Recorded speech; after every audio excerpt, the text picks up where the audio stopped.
I'm Carole Taylor. On this edition of Journal, we try to make sense of the mish-mash of housing initiatives coming at us from all directions, federal, provincial, and municipal. Well, two things seem obvious. First, no one is coordinating these various programs, since some of them overlap and some even contradict each other. At one point last spring, research showed there were at least 60 initiatives aimed at developers and builders, supposedly to increase the supply of housing, therefore leading to affordability. But have they? Second, the whole issue of housing is fractured into parts. There is home ownership, market rental, below market rental, social housing, seniors housing, assisted living, and on and on. Each category gets debated on its own with little attention to how it fits with all the other needs. Policies are then developed sector by sector. Beau Jarvis sees this as a problem. Beau is the president and CEO of Wesgroup Properties, one of Canada's largest housing providers. For many years, his company has been a major player in purpose-built rental housing. Now, many people in government and in the community feel that this is the only answer to affordability. But is it? Have we completely given up on the idea of ownership in any form because it seems so expensive and so impossible? But at the moment, rental is the flavor of the month, garnering much of the attention and policies to support it. Despite Wesgroup's strong presence in that market, Beau feels it is a mistake if we aren't talking about housing as a whole, with all of its permutations and combinations, since piecemeal policy doesn't guarantee a livable, affordable city. Beau Jarvis joins us after this message. I mentioned off the top that Beau Jarvis believes that when we focus just on rental or just on social housing, we're making a mistake, that we should be looking at housing as a whole. So why do you think that's so important, Beau? I believe housing is an ecosystem, and it's actually a very complex ecosystem. And you know, there's a market that is a big thing that you can't really control, despite our efforts from a policy perspective and a political perspective. And so our tendency is to focus on components of the ecosystem or the housing continuum. And I think that that's part of what has got us into this mess, which I refer to as a cost of delivery crisis. And so I think that when we talk about housing policy, we should be talking about it as an ecosystem. We should be talking about all housing all of the time. When we focus in on one component of the ecosystem, what follows is policy that is targeted. And we end up endeavoring to sort of manufacture or engineer outcomes. And you can't, it's not working.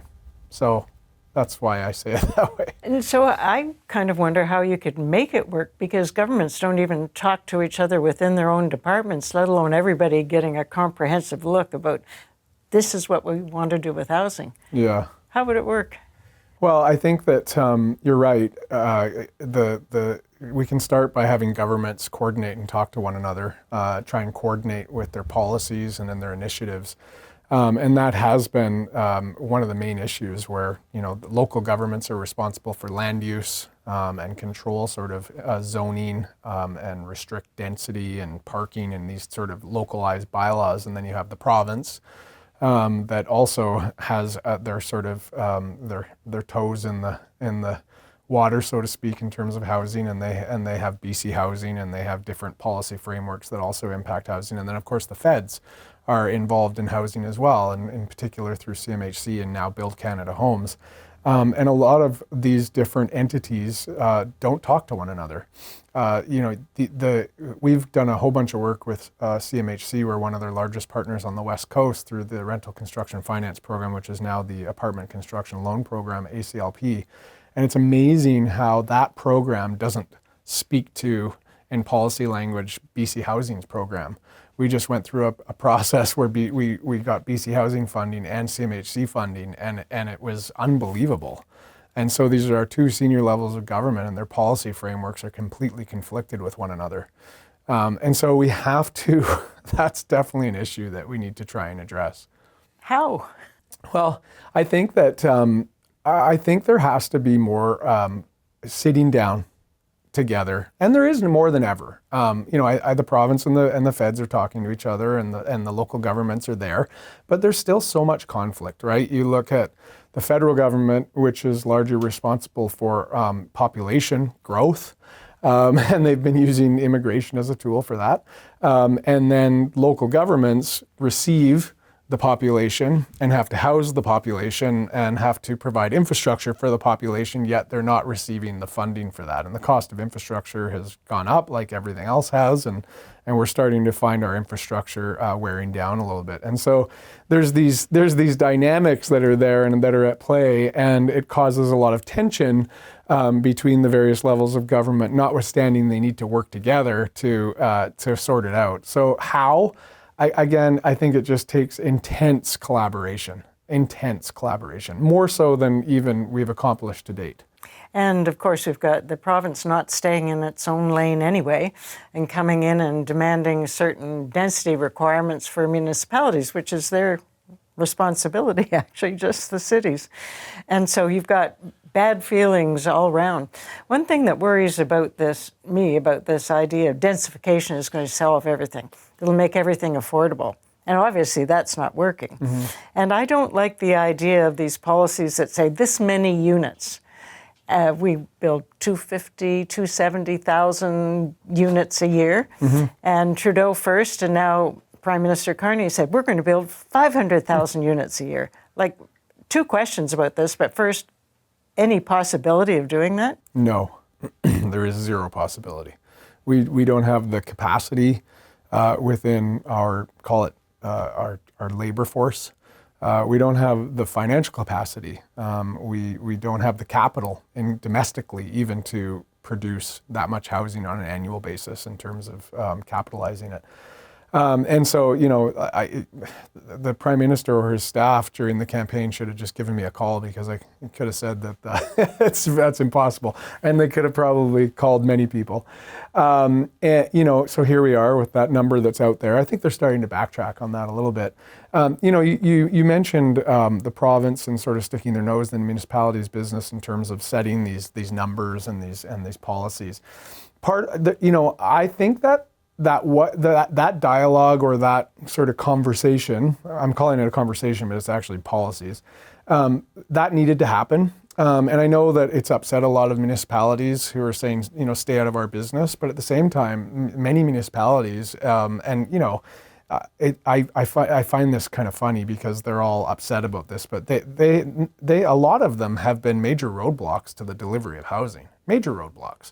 And so to be upset that a more senior level of government is stepping in, I find that, a little bit rich, to be honest. Now, indeed, there have been municipalities that have, endorsed densification, if you will. And there's some municipalities that have done a better job than others, but it's for all of this dynamic that's unfolding with the province that's sort of stepping in and saying, sorry, we have to do something here, and the municipalities being really upset. I do find that a little bit rich. So what are some of the roadblocks that municipalities have been setting up?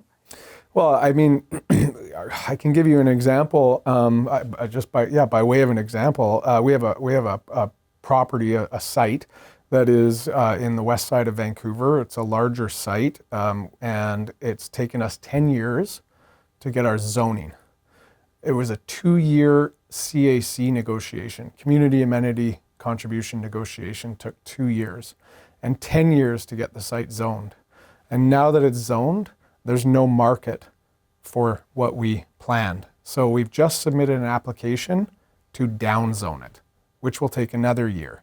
So that is purely local government policy. We had our foot on the gas to the mat from day one. And so if nobody should be proud of that. And so and I could give you example after example after example of that. And so that's why I say municipalities being upset for the province stepping in is a little bit rich for me, to be honest. And the development charges? Oh, development cost charges. Well, we know that fees, taxes, and levies from various levels of government make up close to 30% of the cost of new housing. 30% of the final cost. Yeah, 30% of the final cost. And another 10% on top of that, we estimate is simply building code change over the last 7 years. So a total of 40% of the cost of new housing is pure government policy.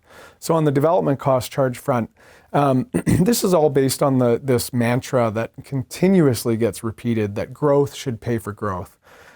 We have completely lost the plot on this concept, and local and regional governments have become drunk on development cost charges.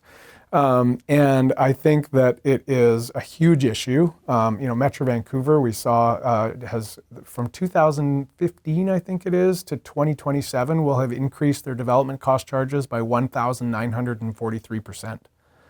And they have a scheduled increase by 35% on January 1, which is ironic because the city of Vancouver, as really started to come to their senses, and they're putting forward policy right now as a recommendation to council to reduce development cost charges by 20%, as well as some other initiatives. And the irony is Metro Vancouver will absorb that entire increase on January 1. So there's the example of governments not talking to one another and working in their own silos. But development cost charges, they're killing development viability. And something that's really important for listeners and general public to understand is we just pass these charges on to end users, to purchasers and renters. That's all we do. We're going to take a break and talk a little bit more about these development charges. Back in a sec. I'm having a hard time getting my head around the fact that 30%, maybe more, of the new house cost is because of these charges or changes in zoning and things. But what is all of this doing to developers? I mean, if we look around, almost not one day passes without another development being put on hold or a developer laying off. Describe the scene for you guys. The industry and the housing market, it's extremely challenged. You're seeing housing starts decline significantly, and I think that the numbers, it's the way that CMHC defines a housing start is actually kind of problematic. So it's a definition based on foundation at grade. So it was a definition when we were predominantly building single-family homes from a long time ago. And when you look at that definition from a multifamily perspective, we don't get to grade because we're digging a big, huge underground parkade, and then we come back up. And that can, if it's a large parkade, can take over a year and a half. And so they measure it as a start, a year and a half technically after we've started, and maybe 2 years after we've made an investment decision. So it's really important that people understand that those are lagging indicators. What we're seeing on the ground right now is starts plummet, which is going to be a significant issue for the future. Projects are getting canceled, like you said. And the industry, it's extremely challenged. And what I like to say is contrary to popular belief in terms of, developers reaping windfall profits on the backs of homeowners and renters and things like that. At Wesgroup, I can tell you that in the last 3 to 5 years, it probably would have been less risky to put our capital into a GIC, and we would have made the same returns as we are delivering housing, including purpose-built rental, with components of non-market. And so that's the industry, that's the state of things, and that's the reality, and it's the truth. Government has a big role to play in this because they make up 30 to 40% of that cost with policy. And when governments are saying we want to build more housing, we want to bring down the cost of delivery, we want to deal with affordability, they're sucking and blowing. And it's not working, and developers are pulling in their horns, and so the effect won't really be felt for about 3 or 5 years, when those developments that would have been on their way at this point, nobody's starting that. That's accurate. It's a lagging, so I think in 2026 the data is going to start to demonstrate that starts are diminishing significantly, and I think I think it's over 60% of all starts are CMHC financed. I think there was a stat that came out the viewers or listeners will have to double check that, but I believe that that's similar. That's the stat. One other thing that you've talked a lot about is what about ownership? We've been talking about rental, Yeah. we've been talking about all these niche building requirements. Is that really an impossible dream these days? It's a great question. I don't think it is. I think that it's gotten harder, right? So we haven't seen incomes grow to the extent that they should be. Our per capita GDP and our productivity on a per person basis has been stagnated for a long time. And BCBC or the Building Council of British Columbia has been doing a great job lately of having that conversation, as well as many other economists. And so our housing prices have definitely increased over the last decades. And so that's a problem, and I want to state that quite plainly. The one thing that I can, and we hear, these words repeated, I'll never be able to own a home. Home ownership is a dream, and that it will never come true. And you hear politicians repeating these words. And I guess I worry that we're not having the other part of the conversation. So we indeed, again, housing prices are way too expensive and our incomes haven't grown, but it was never easy to own a home. And I feel like I worry that we're not finishing the sentence. Like, it's way harder to own a home now, and incomes need to grow, and we need to bring down the cost of delivery. However, it's still going to be hard to own a home. You're still going to have to make sacrifices. You're still going to not have to go, not be able to go on vacation for 2 or 3 years to save up a down payment. And you maybe you're going to drive a Volkswagen instead of a BMW, right? And I think, about my journey to home ownership, it was at a different time, but things were more affordable for sure, but it was a struggle and we made sacrifices. And I'm concerned that people are just giving up. And it's because of this sort of pervasive continuation of this narrative. Oh, it's never going to happen. That's not true, right? We need to. I think in Canada, we need to change our attitudes a little bit to just, continue to try and make best efforts and go for it. And yes, we need to bring down the cost of housing. We need to be concerned about the financialization or the commodification of housing. These are true things, but we need to balance that out with managing, call it Canadians and British Columbians' expectations. It was always hard to own a home. And I think it's been romanticized a little bit by some of the current spokespeople saying, oh, well, you guys had it easy, and like you, the first home I was involved in buying, I had to have 2 mortgages, and the second mortgage was in the teens. Mm-hmm. I mean, it was not fun, any of that, but that's what it took. Yeah. And so it wasn't easy. In all of your dealing with rental and home ownership and other co-ops perhaps, is there an ideal model that works for society, an ideal ratio? Do we get overweighted with rental? I don't know that there's any ideal ratio. I think that what we need to do from a policy perspective is we need to create policies that are flexible enough to allow us to react to whatever is going on in the market.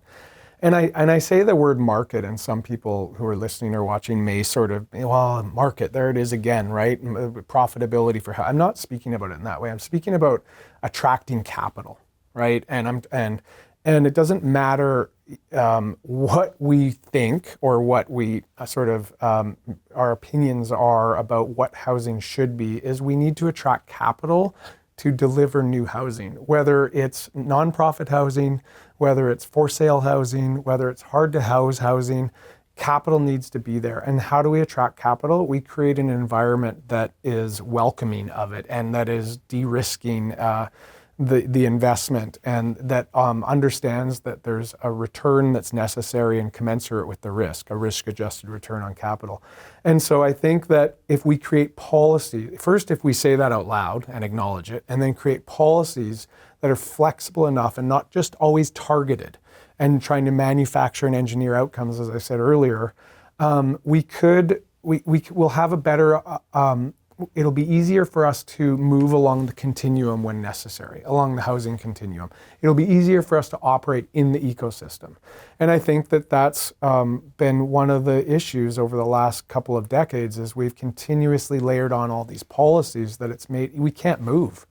We can't shift from, oh, well, it looks like, capital wants to invest in purpose-built rental. Let's shift that way. Well, to shift that way, we need to rezone. We need to change the whole development agreement that we negotiated with the city. Maybe we need to go back to the province for something. And then by the time that's done, well, now the capital's gone for that and it's moved over to, for sale housing. Okay, we got to shift back over here. And it's virtually impossible to move. And so I think in a nutshell, we need to have that honest conversation. Is affordable a word that we should be using at all in Vancouver? I mean, I think it is. I think like affordable housing is, it's vital to our communities and having a stabilized economy where we can attract talent to come into Canada or British Columbia to innovate, and they have safe and stable and affordable housing. I think the word affordable is important. I've moved away from the word affordable to cost of delivery, because it's the cost of delivery that is creating a situation where our housing is unaffordable. And the cost of delivery doesn't match wages and living circumstances. Beau, I really appreciate your overview and your comments, and it'll have me thinking about how we can talk more broadly about the whole context of housing. Thank you for joining us. Thanks for having me. We'll be back in a minute. A recent assessment by the PBO, the Parliamentary Budget Office, expects that Ottawa's housing spend will drop by 50% over the next 3 years. But is it really more Ottawa spending we need when they're already deeply in debt? Or do we desperately need a reworking of our taxation and regulatory model that's adding so much to housing costs? Let me know your thoughts on YouTube. Till next time, I'm Carole Taylor.